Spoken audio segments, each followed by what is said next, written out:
welcome back to Beers and Boss Battles. Let's talk about something before anything else happens. I feel like it's important that we discuss the matter of time that it has been since we first or last made a video, and now here we are making another video. Okay, so we've made a couple draft videos. We actually had a video that came out. I think it was our last episode where we were kind of covering some of the things that we hadn't done. Obviously, as we've stated in those videos prior, that we're not really sticking to a schedule. We're kind of just doing what makes sense for us. But I wanted to put that out there because it's wow, it's been a really long time, obviously. But all those things aside, we are in a good spot right now because this comeback video is probably the best video that we've had, only simply because we have a very good well, if you've watched the previous episodes, you'd probably know, but we actually have a very good topic because we're going to be covering what our favorite game of the year was. So we're a little late. Normally people do it at the end of the year. We're a little late, but we're getting them out there. We're going to let you guys know what we thought. Okay. But if you think about it, it makes more sense, right? Because let's say a game comes out December 20th, and then it's you play that game, but you don't have 10 days. Well, that's kind of what happened with Cyberpunk, but we'll get into that later on possibly. But it's not bad doing it late. Plus, here's the other cool thing: everybody's putting all that stuff out at the exact same time, so we're doing it so late. Now you're getting it now it's bam, out of no wait, game of the year. That was supposed to be 2 months ago or a month ago. Why are you talking about it now? So now we're changing it up. We're not going to be in there at the same time as everybody else. I think it's a good thing. All right. I'm going to look at the bright side here. Well, it is silver lining, sure, but I just feel like it gives you enough time. If you play a game late into the year, even if it's a game that came out prior, if you actually get into that later on in the year, and it's December 20th, and you get that game, or December 25th, you get it for Christmas. It's you only have so much time to play with that game, so it really takes some time to settle in. If you haven't, as we're making excuses for us putting out videos very late, and I like it. I'm believing what's coming out of both of our mouths right now, so I hope you guys are. Yes. Well, no, but that actually is that's a truth. Although I will say, now that you mentioned it, provides a pretty good cover for our absence. I also like that this ear sticks out more than this ear. I don't know if anybody's ever caught that in these different videos, but you'll notice even on the camera picks up this ear. It's I'm like Van Gogh or something. There's no ear over here half the time. I don't know what's going on, dude. All right. Well, all right. Well, before we get into what our favorite game is, we're going to do the usual thing. We're going to get into our beer. I have a really cool one today. I don't know what Rob has. So for all of those who aren't aware, Rob has COVID or had COVID. So now Rob's in this recovery phase. He's stuck at home. He's bunkered and hunkered down. Well, and here's the interesting thing about COVID is that it's okay, it's a terrible thing. You're thinking in your mind, I don't want to get COVID. I don't want to give anybody COVID. So but I'm trying to look at the bright side in terms of I was quarantined at home. So my whole family got it. And sadly, my grandfather passed away, not from COVID, but when we all went to his wake a couple weeks ago, pretty much everyone who went to that wake ended up with COVID. So something happened. I don't know if it's the restaurant we went to afterwards or what it was, but we all ended up getting COVID. I actually had symptoms kind of after everybody else, but I'm tested at work a lot. So when I was tested, they picked it up, and then I immediately had to quarantine. And so my family quarantined, everybody quarantined. So it was a nice test of your whole family being stuck with one another. And are you going to survive? Is everybody going to make it out alive being stuck in this, household together? But we all made it out. We're okay. Got some game time in. That was a plus side. I wasted most of it on Warzone, but I did get Cyberpunk. I kind of beat Cyberpunk, but I didn't like what I did, the ending I did. We'll get into something else. But I did a little Cyberpunk, a little Gears of War 5, beat that. So I got some other game time in, which was cool. But yes, still currently have COVID. Feeling pretty good, honestly. I have a little cough that comes and goes. I'll get very fatigued and tired, but other than that, it's not that bad. But yes, I will definitely say from personal experience, it is a very contagious virus. If one person gets it in your vicinity, everybody's going to get it. But yeah, so what's been going on with you, Troy? Oh, wow. Okay, so hold on. before, what do you have for a beer? Like that's We're getting right to the beer. Okay. So let's no, do it. I'm gonna touch on what I did or like what the time span was. I'm just like, what are you drinking? Like what is it for today? All right, so for what I'm drinking today, which I haven't really been drinking because I have COVID, so I've been like I haven't even wanted to drink. But actually, this past weekend, I finally felt like good enough to drink. So I kind of had a couple Budweisers, a couple other stuff. But today, what I'm drinking is Samuel Adams Cold Snap. It's a white ale. I'll do a little brief description here. Bright and lively. At this time of year, there's nothing like this. Unfiltered white ale with its exotic blend of 10 fruits, spices, florals, bright orange notes, and touch of vanilla, and smooth, subtle sweetness, crafting refreshing flavor that signals spring is on its way. I think that's a pretty good description for it. You can definitely taste those different spices. So it's got that winter kind of taste to it that you see in a lot of winter beers. What's nice is it's a white ale, so it's not like you're getting a super hoppy. It's not like an IPA type of thing. There's not a lot of hops there. Like even my girlfriend ended up trying it. She's like, yeah, it's pretty good. And in her mind, she thought it would be hoppier, and it's like, no, it's not. It's not really that hoppy. But it is good. Bright orange notes. I feel like that's used so often in beer, but you definitely can taste a little bit of that touch of vanilla. You could taste that as well. So, but I would say they did a good job of like the little sweetness flavors, the sweet flavors they have in there are not overbearing. But it's a good beer. I usually do have this, the Cold Snap around this time of year, even earlier, December, somewhere around then. But yeah, man, it's a solid beer. I don't know if you guys have had it before. If you're a Samuel Adams fan, you've probably had it. 5.3% alcohol. And I'll crack it open right now.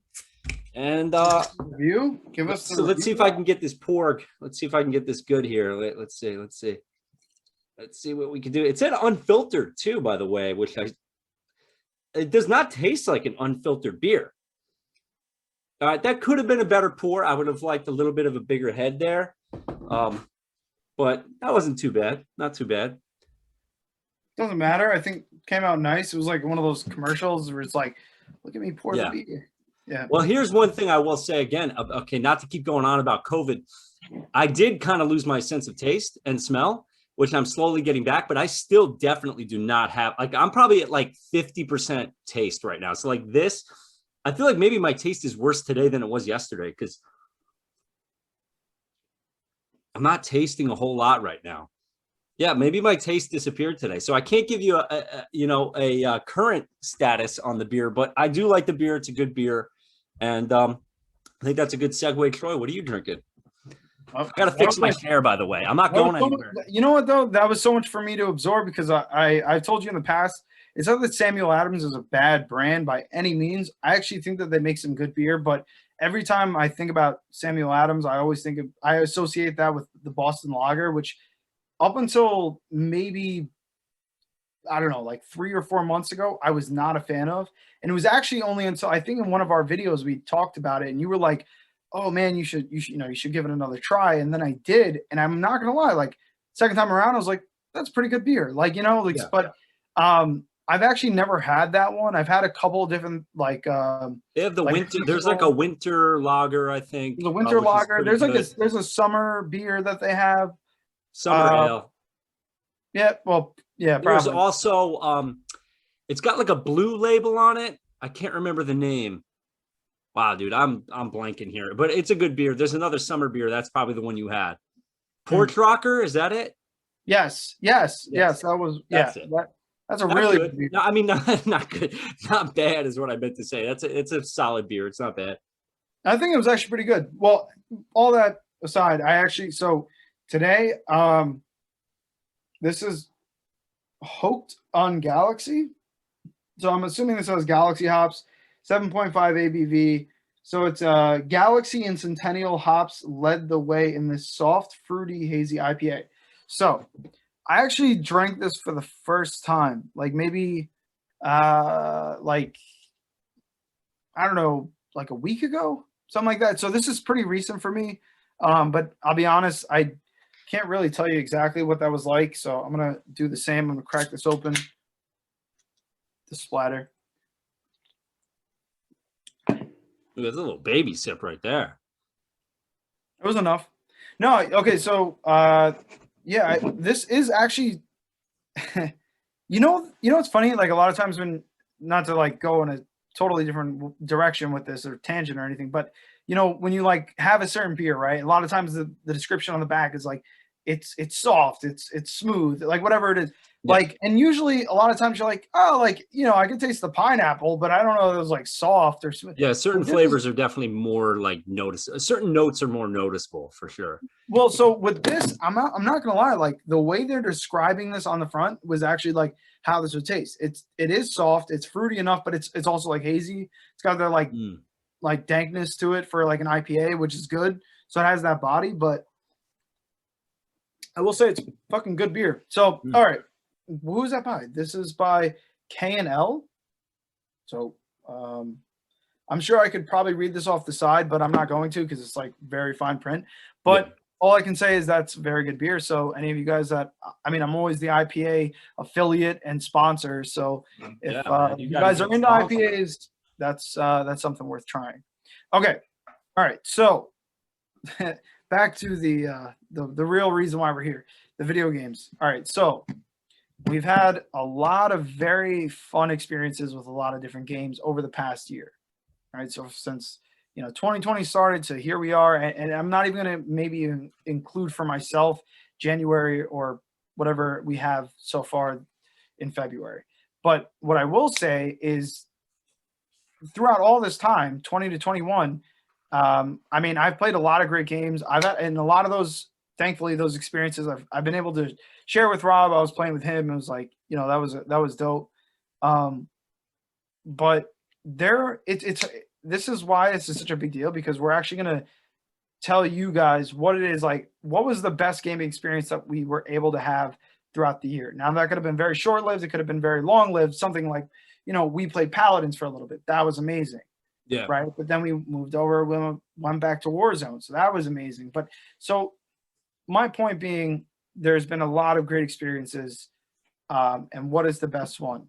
So I know, Rob, you said that you wanted to do like what, maybe 3 contenders and then like 1. Yeah, I mean, I thought that would maybe be a simple way to do it. It doesn't even necessarily have to be a specific number. I think it'd be kind of cool to go over, let's say, at least 2. Like if you can't even come up with 3, like at least 2, like these are my contenders, and then kind of at the end you'll say what your pick was and why. That's kind of what I was thinking. Maybe honorable mentions as well.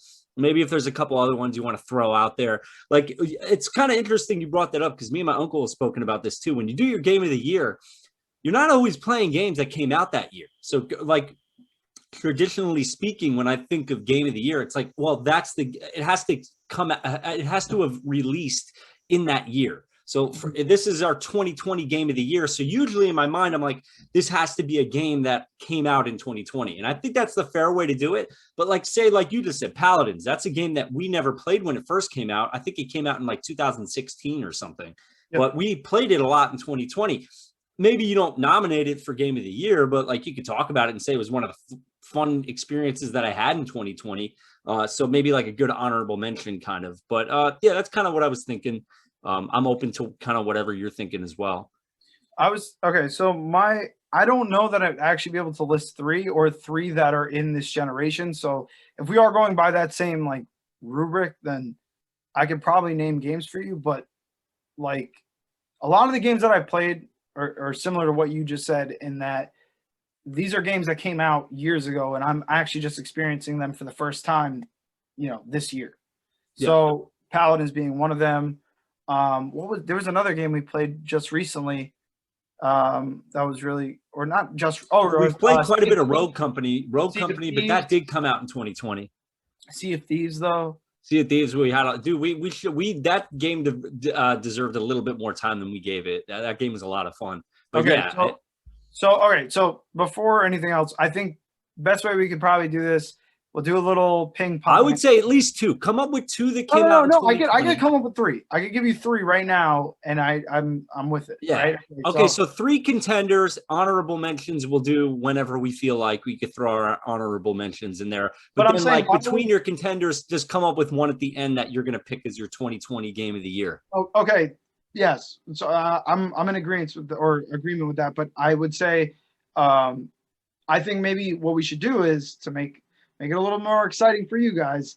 So I'll throw out my number three, right? We'll count down to our number one. I'm gonna throw out my number three, and then you throw out your number three, and we'll go back and forth. So All for my number three, I would say the Super Mario collection that they dropped for the Switch. And okay, so before anything else, I know that those are like three completely different titles, but it's like they all fall, like if you start up that thing on your Switch, like that holds all those games, which is why I'm gonna put it in that place. So Yeah. technically it's a collection game, and I think it just did such a good job of integrating like these old mechanics and making them work on the Switch. Because anybody that's played the Switch knows when you have it off the dock and you're playing on just the Pro, like, or whatever it is, the two little Joy-Cons, like if you're sitting there and you're playing with them, I mean, that can be kind of rough sometimes depending on, what game it is you're playing. But a lot of times I find it like to be more difficult than if I decided to maybe plug in a GameCube controller, or I wanted to, have the controller dock for the Joy-Con. So, well, and the handheld, like having the smaller screen versus a big TV experience. Those are different ways to experience the game as well. They're factors. Yeah. But so I think with that game, the reason why I'd even mention it is because, again, beyond just the fact that it's a collection title and it's very good, I would also say, they did a good job at the integration of the mechanics. They also, I don't know, and I'll be honest, I really don't know down to the core. Like, I don't know what they refined as far as graphics, but it did seem like to me the graphics were good.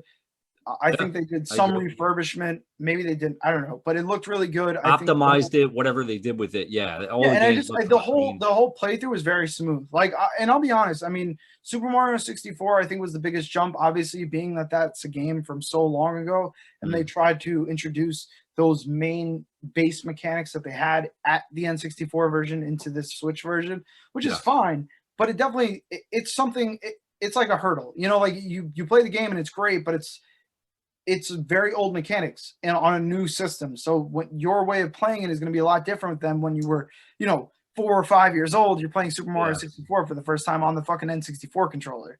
Yeah. It's just, the whole thing is very different. But that being said, I think they did a very good job. I would definitely say for my number three spot, that's my game. That's my Super Mario. Yeah, no, I mean, that was a great game. And dude, I will say, I got to give all the credit to Nintendo.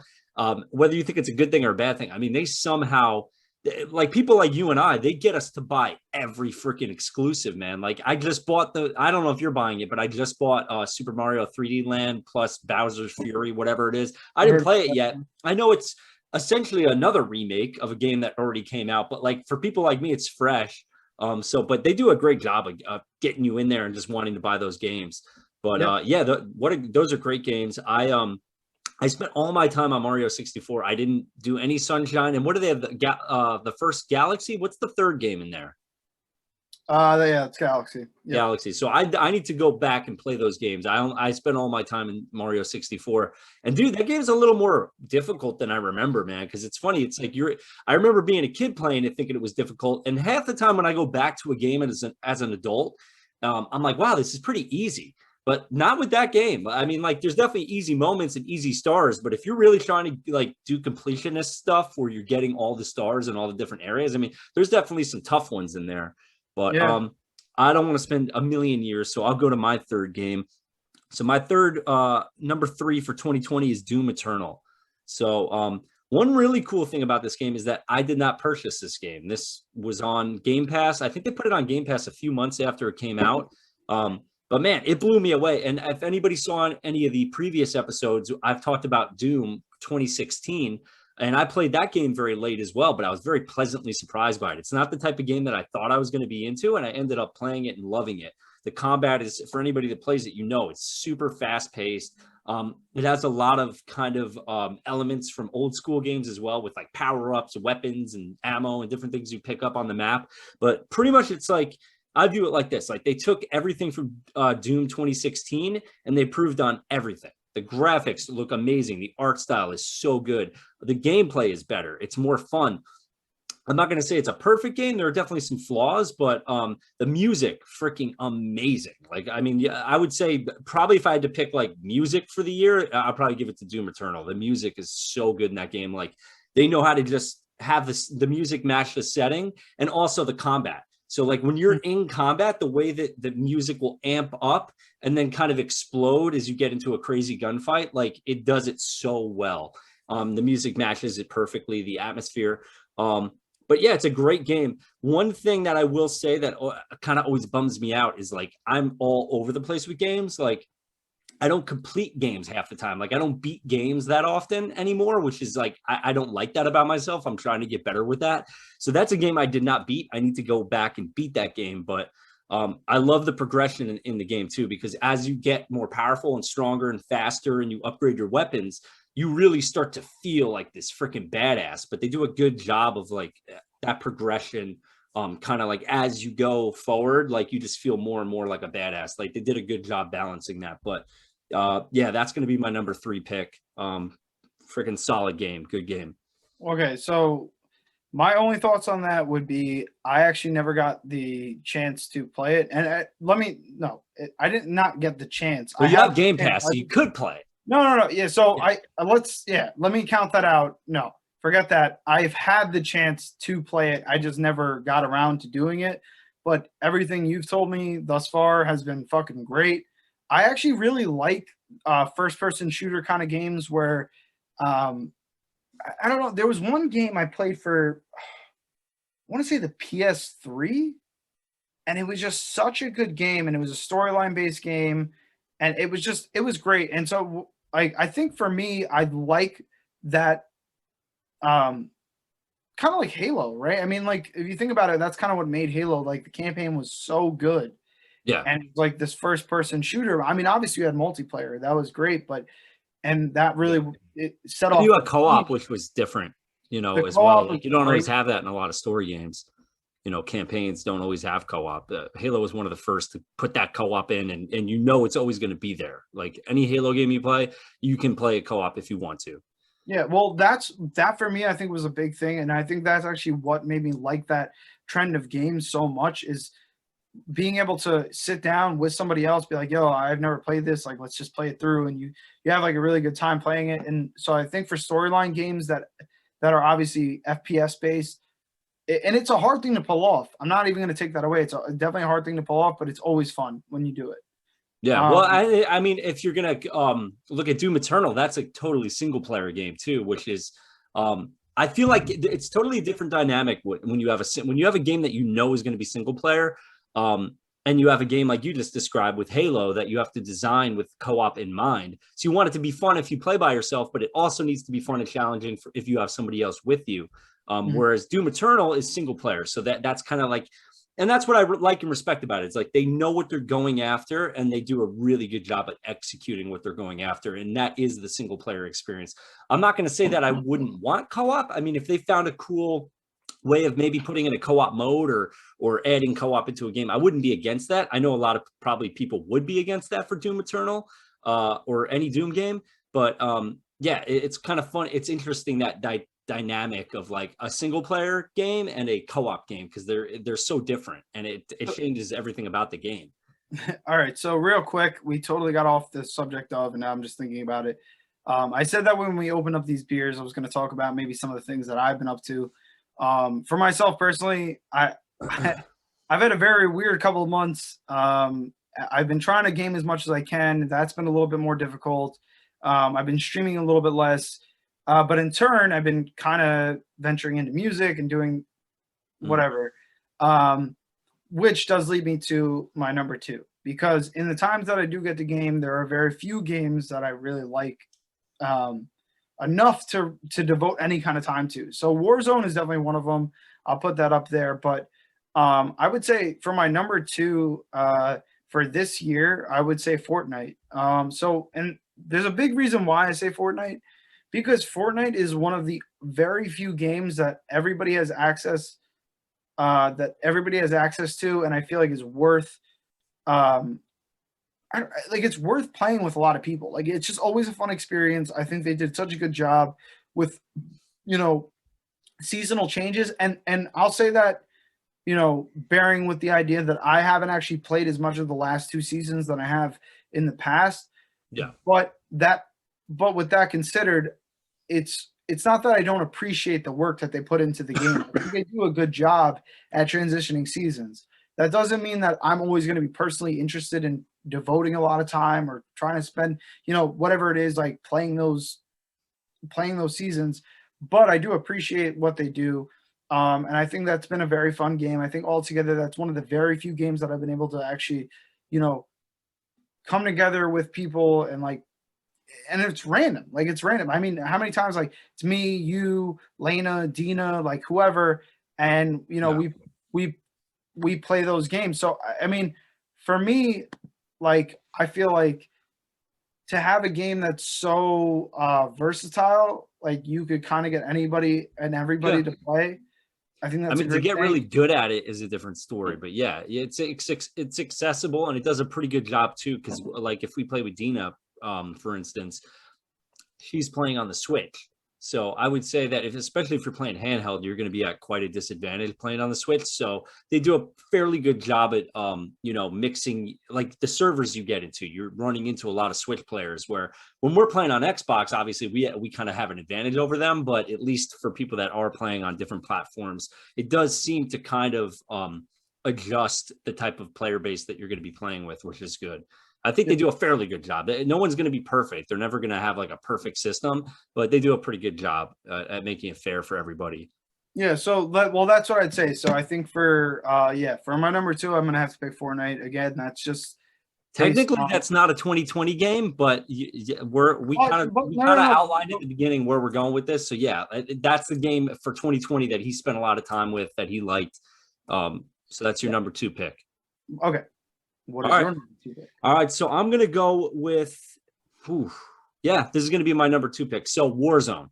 So Warzone technically did not release with Modern Warfare. Modern Warfare came out in 2019, I think this November of 2019.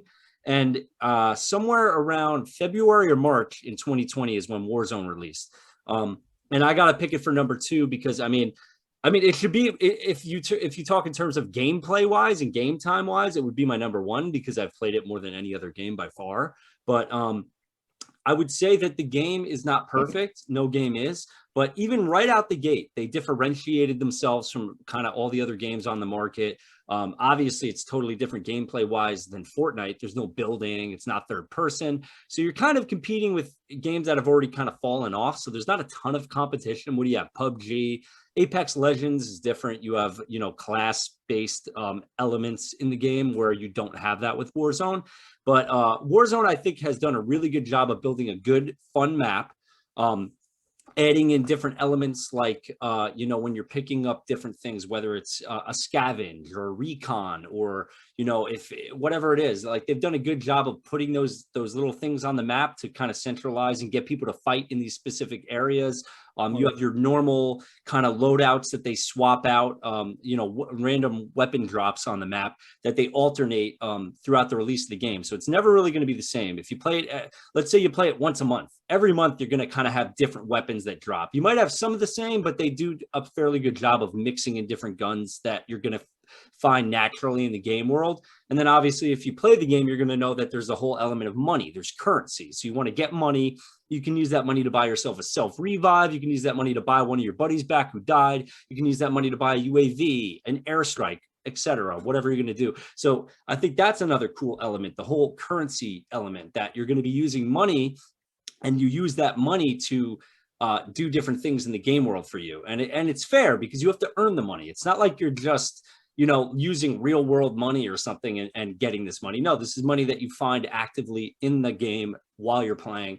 And let's say you're a super aggressive player, and you're running in there and you're getting in there and you're killing people, you're taking their money, so it rewards you for playing aggressive, but it also, let's say that's not your style. There's different ways to play the game. You can play a little bit more defensive. Let's be honest, there's a lot of camping in the game. That's something that is in every battle royale. That's something that's in multiplayer across the board, even not battle royales. I mean, camping, and that's one of those things where it's like, part of me is like, I wish a developer could do something about it, but it's like, at the end of the day, what are they going to do? They can't literally force people to not camp. People do it.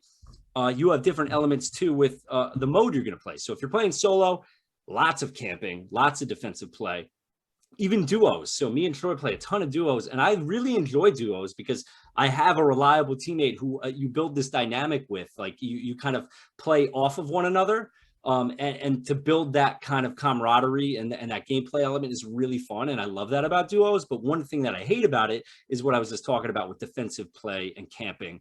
But you have that. You have trios, then you have quads. Quads, I feel like for me, quads are the most fun. I'm not going to say it's the most rewarding or it's the best mode, but it's the most fun in terms of like people are willing to play a little bit more aggressive, a little bit more crazy, and they're not always camping everywhere. But I got to go with Warzone, man. I think Warzone's my number 2 pick. I've had a ton of fun with it. It's not perfect. There's a lot of problems with weapon balancing and always changing the meta. Like you never really know what you're going to get. Like every week to week, they're changing different stats about different weapons. So a gun that you loved, maybe now they nerfed it and now it's not that good. Or you might have a bunch of overpowered weapons. Then they had the whole Cold War thing where they brought in all the Cold War weapons, and then it seemed like we had like 10 overpowered weapons at once. So you have that aspect. But for 2020, and I think that was a great game. Again, it's a free-to-play game, so you don't even have to pay money. You can pay money for the battle pass or skins, but I think that's pretty cool too. Like you hop in there, play it, see if you like it. For anybody who's on the fence with it, I would say hop in there, try to play some games. Have an open mind and realize that you're not going to be great the second you start this game. This is a game that takes quite a bit of time to get into. If that doesn't interest you, then don't play it. But if you have any sort of interest in, I would say just have good expectations of the game, because it's a tough game to get into, but it's super rewarding. Like I talk about this all the time with Troy. When you get a win in Warzone, like that feeling, that's what keeps me playing the game. Like that satisfaction of getting the win is so much higher than getting a win in almost any other kind of game. Cause it's just like, you felt like you went through this crazy, like movie-like battle experience and you came out and you won. And it's a good game. It has flaws. It's not perfect, but that's my number 2 right there. All right. Well, that's a good segue to my number 1, which is Warzone. So, I'm grabbing a beer right over here. Keep talking. Okay. Well, Rob's stepping away, but in the meantime, I'll tell you guys. So I have a lot of the same experiences that he does with Warzone, and that's only because obviously we play together. Anyways, so sorry, I was like reading a text. I've had a lot of the same experiences, just being, that we're playing together as often as we are. But I will say, I think the reason why I put Warzone a number 1 versus maybe a number 2 slot is because I feel like for Warzone, I feel like they, beyond just the weapon balancing, beyond just anything else, Call of Duty actually has had a pretty good record with weapon balancing in the more recent past. If you talk about Black Ops 4, they did a very good job at balancing weapons out in Blackout, which was their original battle royale. If for those of you who didn't play it or don't remember, and so like I feel like they've done a very good job. All in all, they've done a lot for the games that they provide to make it the best playing experience for everybody involved. So especially with Warzone being that's their free to play, that's their version of like, hey, if you don't own Call of Duty, that's fine. Come jump in, play with your friends kind of thing. And it has been such a good experience. And I think the biggest thing for me, the reason why I put it at number 1 is beyond just the weapon balancing or what they're doing to update and make the game fair. I think the thing that I like the most is just this idea that, and it is echoing kind of what you had said before, but it's like you're playing this game and you're with 150 players. Now, in a standard battle royale, like you talk about something like Fortnite, that's at max 100 players. That 50 players that's on top of that 1.5, that makes such a big difference in the outcome of any game. And it's just it's such a big dynamic into what makes that game so fun. And that's what I'm saying is, you said before, okay, well, this is the kind of game where you play, and whether or not you're great at it or you've spent a ton of time, every time you get that dub, it's the best feeling in the world because it's so hard to do. So for me, I look forward to the days where, when they come, when I'll hop on, we'll get into a game, in like our first 3 or 4 games or whatever it is, we win. And it's like, whoa, like that for me is such a big deal because it is really that hard, and but it is such a fun game.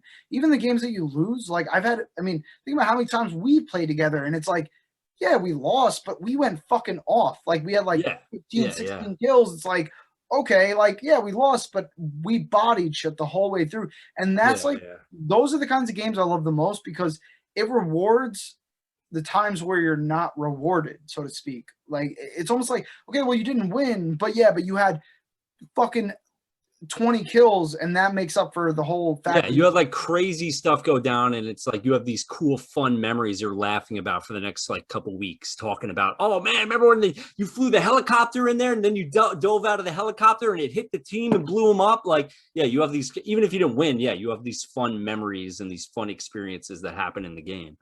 So yeah, well, anyways, that's my number one. I think they've done a very good job with the game, and I think they will hopefully continue to do a great job with the game. I think that, and the thing that I love also most about Warzone, before I let you take the number one seed, is that I feel like with Warzone, um, they they plan on doing everything in accordance with whatever they drop.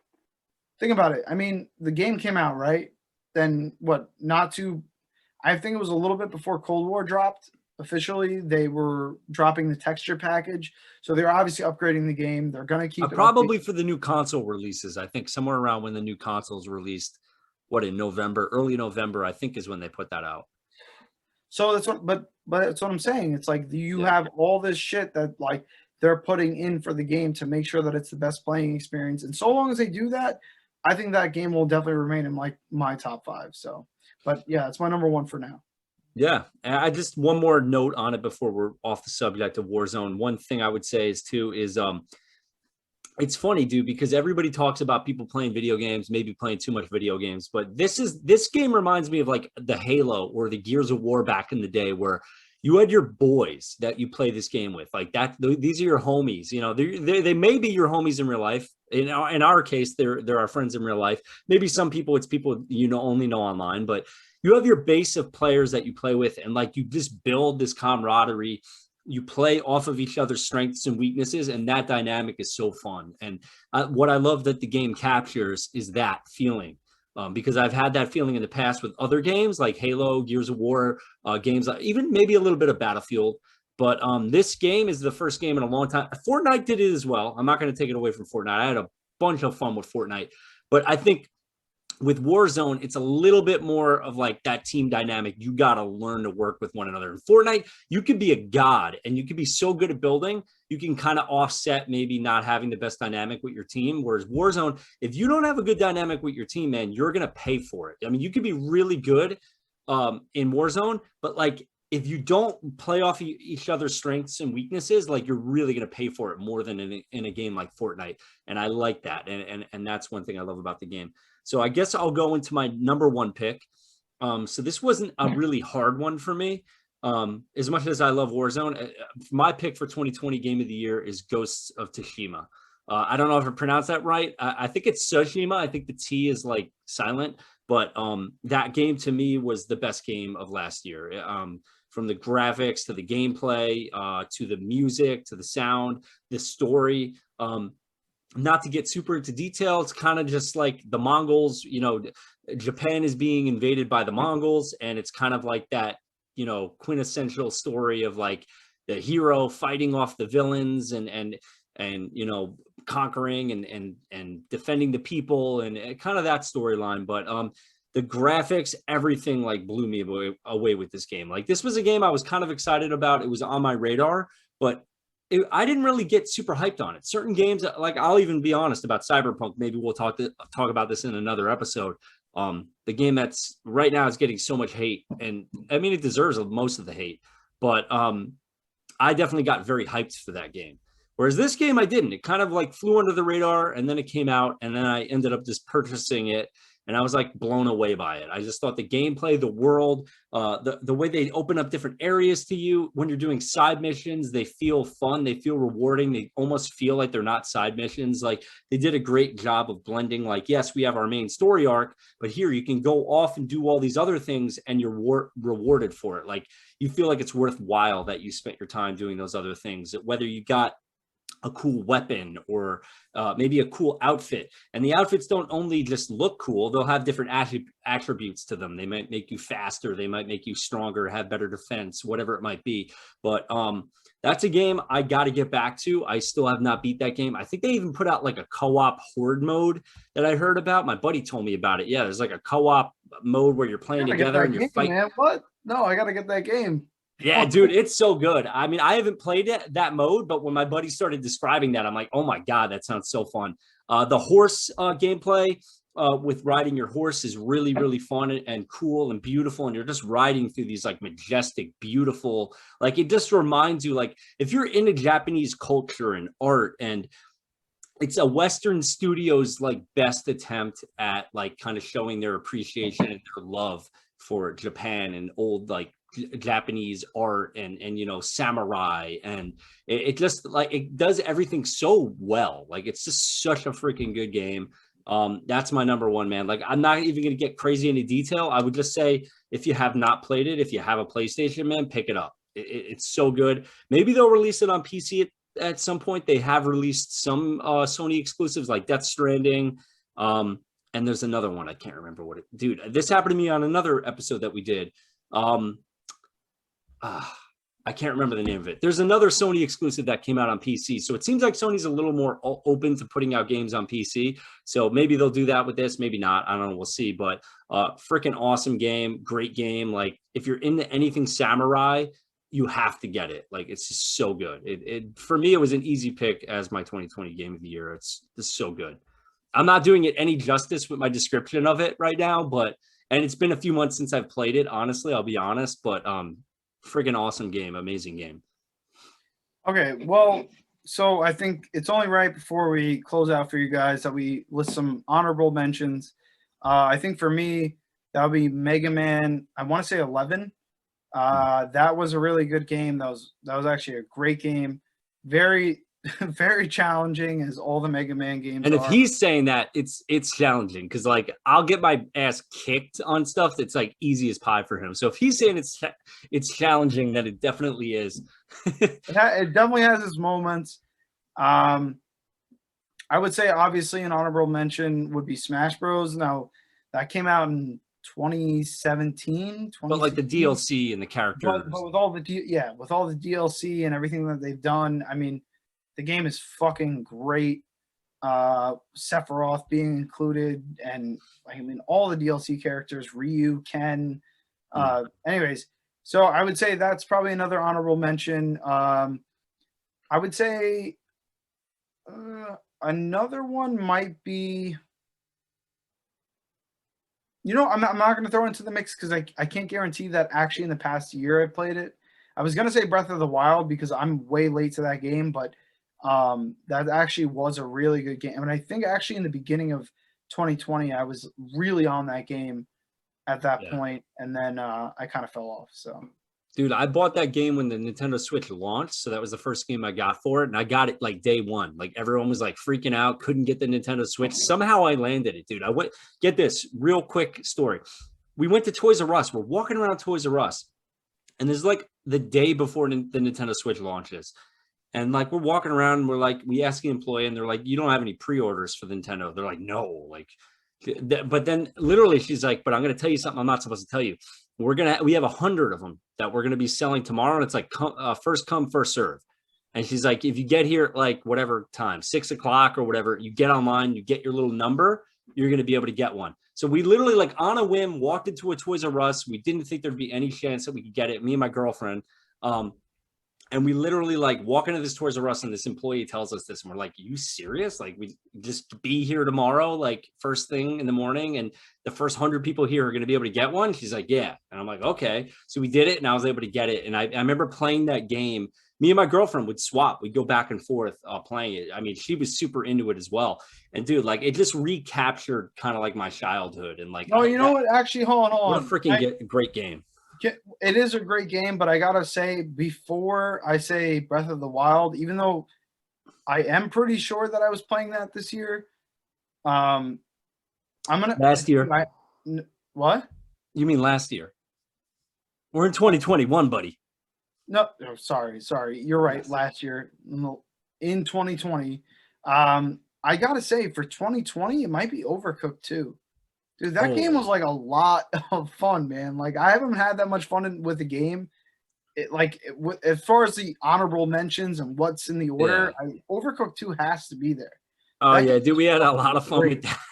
Dude, we had a That's a lot of fun game of just yelling at each other, screaming at one another. You know, you got to have that teamwork element. But yes, my girlfriend, that's like one of her favorite games ever made. Like she is down to play that game anytime, anywhere, any day. Yeah, that's a freaking fun game, man. What about, do you have any honorable mentions that I Yeah, didn't so I got Rogue Company, which did release last year. That's a good game. should That's have made thought by the about that? same guys who made Paladins, which we also spoke about. Now, Paladins again did not come out last year, but that's the game. That's the year we played it. We played it last year. It was the first time we played it. And we had so much freaking fun with that game. I love Paladins. I keep hearing that it's like Overwatch, but Overwatch you got to buy the game. And as stupid as this may sound, well, I never played it. I heard it was great. I have a lot of people that love the game, but Paladins was free. So I think you downloaded it first, didn't you? Yeah. Yeah. And he's like, yo, man, you got to try this. It's a lot of fun. And I'm like, okay, well, it's free. Why the hell not? Downloaded it. And dude, for like a solid probably 2 months, we were playing the hell out of the game. And I'm definitely ready to go back and play that game again because I love that game. I think it's great. But Rogue Company, it's made by the same people. Is it High Res Studios? Is that the name Same people of the who make Realm developer? Royale. Yeah, so Rogue Company. So just to really describe it real quick, it's kind of like a third-person class-based Counter-Strike. That is how I would describe it. It's kind of like it has a lot of Counter-Strike elements in terms of currency. Like as you play the rounds and either win or lose those rounds, now you can use that money to buy either better weapons, grenades, different abilities, whatever it might be. So there's a currency element that you see in Counter-Strike. Also, you have where like there's not really any respawns. I mean, there might be a mode that has respawns, but really, essentially, the mode you're going to be playing is attack and defend. So, like one team is defending and the other team is trying to plant a bomb, like Counter-Strike. So that element is cool. That element is fun. Where they differentiate themselves is it's third person and it's class-based. So there's, well, maybe not class-based, but let's say hero-based. So when you pick a character, that character is going to have specific things that are specific to them, whether it be a weapon or an ability that only that character has. So you have that element that makes it a lot of fun too. It's third person instead of first person. Maybe you're interested in that. Maybe you don't like that. For us, it's fine. I play both. I love playing both. But a really good game, really good map building. Like I would say that game really knows how to build good maps. Like you don't feel like this is a crappy map or, oh man, I hate this map. Like I feel like almost no matter what map I'm in that game, like I'm like, this is a solid map. Like this is good. Like I like this map. It's fun. It's balanced. It works well. But that's a good honorable mention. Rogue Company, good game. Yeah.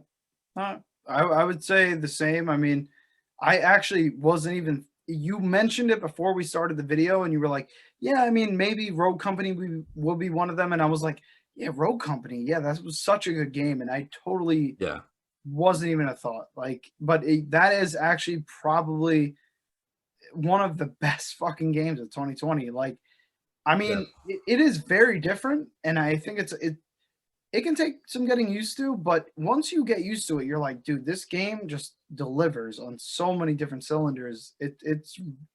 It is definitely one of the games of 2020 for sure. And they do a good job of like you're gonna play a little more tactically, a little more intelligently, but you can also play very aggressive. And if you're good enough, you can pull it off. It's a game that it's definitely not easy. It's definitely tougher to be aggressive in that kind of a game than it is in most games, but you can pull it off. And if you do pull it off, it's pretty cool. But yeah, great game. If anybody, another free to play game. So, and it's on everything as far as I know. I don't know if is it on Nintendo Switch? I'm not sure. Actually, I think it is. I can check, but yeah, I think it is. Yeah, but it's on pretty much everything. That's another cool thing about it. So yeah, man, if it sounds appealing to you, test it out. It's a fun game. Or if maybe Paladins, if you liked Overwatch, I would say if you like Overwatch, you'll probably like Paladins, or maybe you'll be like kind of like a hater, like, oh, this is just a clone, and maybe you're right. I don't know. I'll be honest, I have not played Overwatch, but Paladins, man, I love it. I've had a lot of fun with it. But yeah, I'm sure there's some other games mixed in there that I could probably think of, but I feel like we did a pretty good job at covering the different games that we liked for 2020. And I would like to throw it out out there to anybody who's watching the video, what were your favorite games of 2020? You know, or like we did with the honorable mentions, even if it's not a game that came out in 2020, what's a game that you played in 2020? It grabbed your attention, it occupied your time. You know, what game were you into? What were you playing? Yeah, let us know in the comments. That'd be awesome. Yep. No, I'm echoing that. I'd also say for all you guys, normally I do this in the beginning of the video. Obviously, I didn't do that, but for all you guys that are watching this for the first time, maybe the second time, third time, whatever it is, if you haven't already, go down there, hit the subscribe button, you know, hit the like button, leave some comments, let us know what you guys think. That is very much the reason why we do this. I've said this in a million videos, but I'll say it again. You know, we love having these conversations, but it means nothing without you guys. So if you know, if you want to leave something down there, that'd be awesome. And yeah, let us know, you know, what are you drinking? What are you playing? Yep. Whatever it is. A lot of great beer, a lot of great games. We'll be playing them in the meantime. Yeah, and also here's one thing I'll throw out there as well. If you guys want to play, you know, whatever it might be, Warzone or something, we're open to playing with different people too. If you want to hop on some Warzone or whatever, let us know, man. I don't know if we can leave that in the description. I know my name is The Every Gamer. On Xbox Live, it's The Every Gamer with spaces. So it's the space every space gamer. For the Activision ID, it's like The Every Gamer with a bunch of numbers. So I don't know what that one is. But again, let us know. Hit us up in the comments. Contact us on our Instagram or whatever. I'm The Every Gamer on Instagram. Let us know. We'll play with you guys. It'll be fun. Yeah, it'll be a good time, man. And then until we catch up in our next video, whenever that is, obviously, as always, our only hope for you guys that you're playing great games, and if you're of age, you're drinking great beer. Yes. And you're having a good time. And we will see you guys next time. Peace, bitch.